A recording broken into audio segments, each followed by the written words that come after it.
अस्सलाम वालेकुम। कैसे हैं आप सब लोग? उम्मीद करती हूँ खैरियत से होंगे। अल्लाह ताला आप सबको खुश और आबाद रखे और हम सब के रोज़ी और रिस्क में बरकत अता फ़रमाए। आज मैंने बनाया है अंडे और चनों का सालन, जो कि बहुत ही मज़ेदार और डिलीशियस रेसिपी है। यूट्यूब पे इस तरह की रेसिपीज़ बहुत ज़्यादा मिल जाती हैं, लेकिन सबके पकाने का अंदाज़ मुख्तलिफ होता है, तो जायके भी मुख्तलिफ ही होते हैं। आप इस रेसिपी से बना के देखें और मुझे फ़ीडबैक भी ज़रूर दें कि आपको कैसी लगी है ये रेसिपी। जब पकाने के लिए कुछ समझ नहीं आता ना, चिकन और गोश्त से भी दिल भर जाता है, तो फिर इस तरह के खाने बहुत अच्छे लगते हैं। आप बनाएं, और अगर आपको मेरी रेसिपी अच्छी लगती है या वीडियोस अच्छी लगती हैं तो मेरे चैनल को लाइक, सब्सक्राइब एंड शेयर ज़रूर कीजिए। चने और अंडे का सालन बनाने के लिए जो मैंने सबसे पहले चीज़ ली है, वो मैंने एक बाउल चने ले लिए थे, एक लार्ज साइज़ की प्याज थी जो कि बारीक चॉप कर ली थी, 2 टमाटर मैंने लिए हैं और इनका छिलका मैंने रिमूव कर दिया था, और इन दोनों टमाटर को मैंने ब्लेंडर में डाल के ब्लेंड कर लिया था। आप इसका छिलका ज़रूर रिमूव कर लिया करें टमाटर का, क्योंकि ये हमारे लिए बहुत नुकसानदेह होता है। ये अंदर हमारी आंतों वगैरह में ये छिलका जाके चिपक जाता है, तो कोशिश क्या करें कि इसको रिमूव कर दें। साथ ही आपने क्या करना है कि एक पॉट ले लेना है, उसके अंदर 1 कप मैंने ऑयल का डाला था। थोड़ा-सा जब ये गर्म हो गया था, तो तब मैंने ये जो लार्ज साइज़ की प्याज़ थी जो मैंने चॉप कर ली थी, इसको आपने डाल देना है प्याज़ को, और फिर आपने इसको गोल्डन ब्राउन होने तक पकाना है। बहुत ज़्यादा ब्राउन नहीं करना है इसको, गोल्डन ब्राउन होने तक इसको पकाएँ। और फिर इसके अंदर अदरक लहसुन के मैंने ऐड किए थे।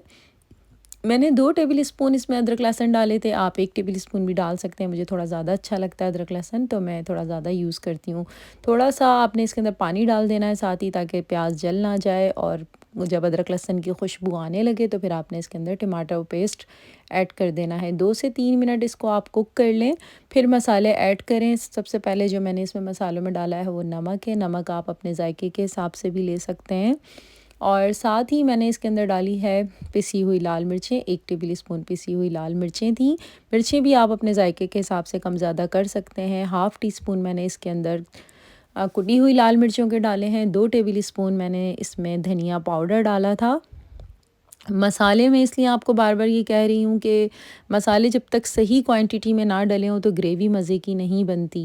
हाफ़ टी स्पून इसमें मैंने हल्दी पाउडर डाला है, और फिर इसको आपने भूनना है। थोड़ा-सा अगर आपको लगे कि ये जल रहा है तो आप इसमें थोड़ा-सा पानी ऐड करते जाएँ, और फिर इस मसाले को अच्छे से भूनना है।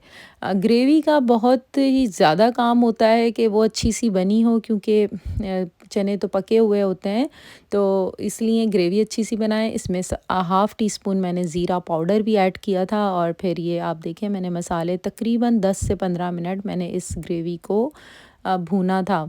अच्छा, मेरे पास रखा हुआ था मुर्ग चने का पैकेट मसाला, तो मैं रेडीमेड मसाला मैंने 2 टेबल स्पून वो भी ऐड किए थे। अगर ये आपके पास है तो ठीक है, नहीं तो आप इसको स्किप भी कर सकते हैं।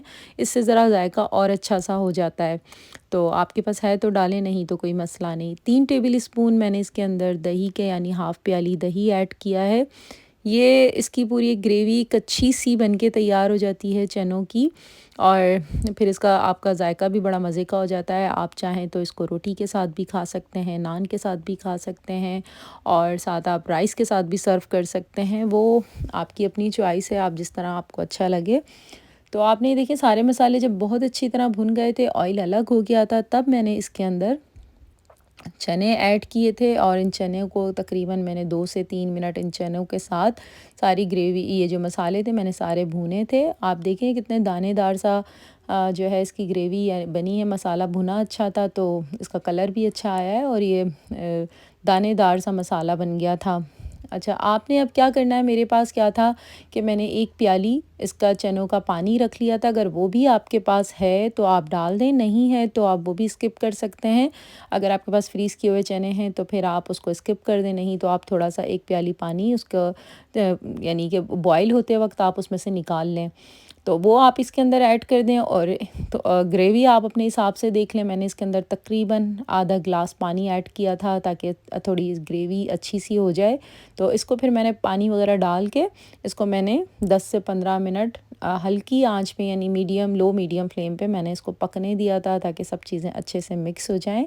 तो ये है कि बड़े मज़े का सालन बना था ये, और ये तो आप जब बनाएँगे तो तभी पता चलेगा कि ये अच्छा था या नहीं बनाएं ज़रूर और फ़ीडबैक भी ज़रूर दें।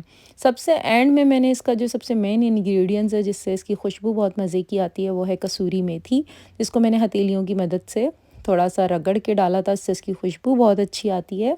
और हाफ़ टी स्पून मैंने इसके अंदर डाला था गरम मसाला पिसा हुआ, उससे भी इसका एंड में ज़ायका बहुत अच्छा हो जाता है। ये सारे स्टेप्स आप नोट करते जाएँ और इसी तरह फ़ॉलो करें। 5 अंडे मैंने इसके अंदर बॉयल करके डाल दिए थे। आप अपने फैमिली मेंबर के हिसाब से भी डाल सकते हैं। तो ये मज़ेदार सी रेसिपी तैयार थी, मज़ेदार सा डिश मेरी रेडी थी और जो कि सबको बहुत पसंद आई थी। इंशाल्लाह आपको भी ज़रूर पसंद आएगी। बनाएँ और ज़रूर बताएँ और मेरे चैनल को लाइक, सब्सक्राइब एंड शेयर ज़रूर कीजिए। यही मेरी हौसला अफ़ज़ाई है और आपका प्यार है। इंशाअल्लाह ताला मैं आपके साथ फिर नई रेसिपी में, नई एक्सप्लोरिंग के साथ आपके साथ हाज़िर होंगी। तब तक के लिए आप मुझे इजाज़त दें। अल्लाह हाफ़िज़।